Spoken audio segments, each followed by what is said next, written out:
Bonjour maman, ça va? Ça va et toi? Ça va super, regardez un petit peu où on est. Eh oui, ce cadre merveilleux. C'est pas magnifique ça? Eh oui, on est à Abed, dans les Pays-Bas.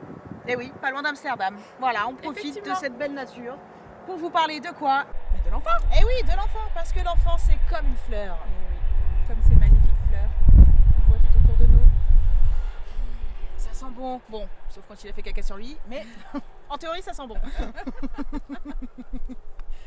When I'm gone, oh honey, though our friendship ceases from now on. Donc, maman, explique-nous le lien entre un enfant et une fleur. Eh bien, un enfant, comme une fleur, il pousse tout seul. Il n'a pas besoin qu'on vienne l'embêter. Il n'a pas besoin forcément qu'on l'aide ou qu'on lui dise où il doit pousser ou comment il doit pousser. C'est vrai. L'enfant, comme ses fleurs, il va puiser ce dont il a besoin dans son environnement. La fleur, elle va puiser ce dont elle a besoin. Où ça?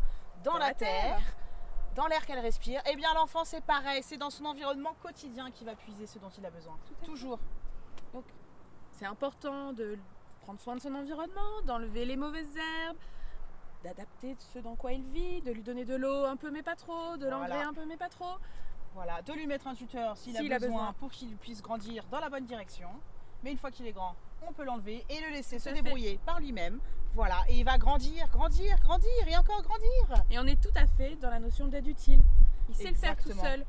Donc nous, on est là pour l'accompagner, mais le moins possible Voilà. et le mieux possible. Donc l'enfant, comme la plante, eh bien, il va aller puiser dans son environnement ce dont il a besoin.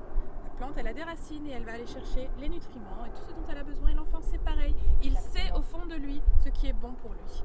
Et ça grâce à ses forces intérieures, toujours. Et oui. Donc faites confiance à votre enfant et ne l'arrosez pas trop, avec modération, l'aide utile, toujours. Et pas trop d'engrais non plus. Voilà. Par exemple, votre enfant, vous ne lui apprenez pas à parler. Il apprend à parler tout seul. Hein? Il ne parle pas, il vous écoute parler et un jour il dit son premier mot, c'est magique. Voilà, comme une plante qui un jour éclot.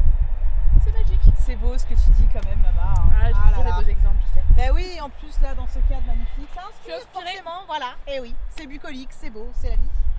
L'enfant, comme la plante, comme l'arbre, au début il est tout fragile, tout ninou, il a besoin qu'on l'aide. Et après, de plus en plus, laissez-le faire par lui-même. Après, il grandit, il devient solide et il peut soulever des montagnes. Et oui, bien sûr, comme devient un un arbre. arbre. Comme un wak. Aussi. Sur ce, on va vous laisser. Hein, Emma et moi, on va aller faire la cueillette. Oui, Allez, ramasser des belles c'est fleurs. parti. Au revoir. Bisous, bisous.